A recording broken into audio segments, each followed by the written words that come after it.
अब हम लोग प्रश्नावली थर्ड का क्वेश्चन नंबर सेकंड सॉल्व करेंगे। क्वेश्चन नंबर सेकंड क्या है देखिए, दर्शाइए कि निम्न समीकरण निकाय के अनंततः अनेक हल हैं बोल रहा है। ठीक, तो चलिए इसको सॉल्व करते हैं। तो सबसे पहले क्या लिखेंगे, ये आपका दिया गया समीकरण निकाय है तो आप लिखोगे दिया गया समीकरण ये निकाय, ये दिया गया समीकरण निकाय की तुलना किससे करने पर, व्यापक समीकरण निकाय से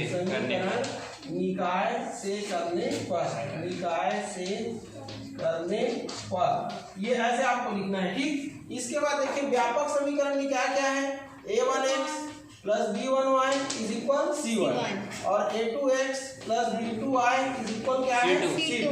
अब तुलना कीजिए पहले समीकरण का पहले से और दूसरे का दूसरे से। तो a1 की वैल्यू क्या है देखिए 2, b1 की वैल्यू क्या है 3, माइनस को भी लेना है ना -3, फिर c1 की वैल्यू क्या है 5। इसके बाद देखिए ये किसकी वैल्यू है a2 की, तो a2 की वैल्यू कितना है 6, b2 की वैल्यू कितना है -9 ये, और c2 की वैल्यू 15, c2 की वैल्यू 15। अब आप a1 upon a2 is equal b1 upon b2 इसमें मान रखिए, a1 का कितना है 2 अपान 6, b1 और b2 का कितना है -3 अपान -9, तो माइनस माइनस प्लस।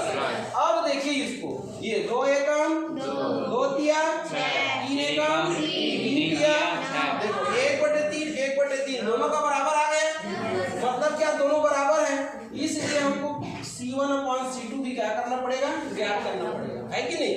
तो c1 अपान c2 क्या है देखिए ये 5 अपान 15, तो ये 5 1 इज और 5 3 इज, 5 एकम 5 तिया होता है। तो आप देख सकते हैं 1/3 1/3 1/3 तीनों की वैल्यू कितना आ रहा है देखो 1/3 1/3 और 1/3 आ रहा है कि नहीं आ रहा है, मतलब क्या समझिए, अतः a1 अपान a2 बराबर है b1 अपान b2 के, और ये बराबर है c1 अपान c2 के, है कि नहीं है। इसलिए ये अतः ये ठीक, क्या आपका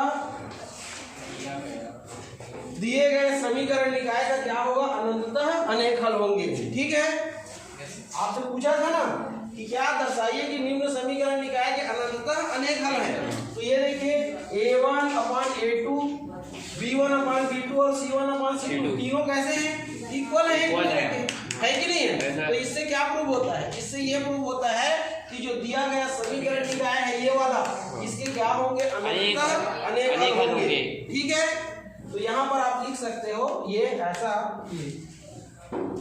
ये अतः तो लिख दिए हो है ना, दिया गया समीकरण, ये समीकरण निकाय ये का अनंततः क्या लिखोगे, अनंततः ये अनंततः क्या होंगे, अनेक हल होंगे या है ये होंगे ये।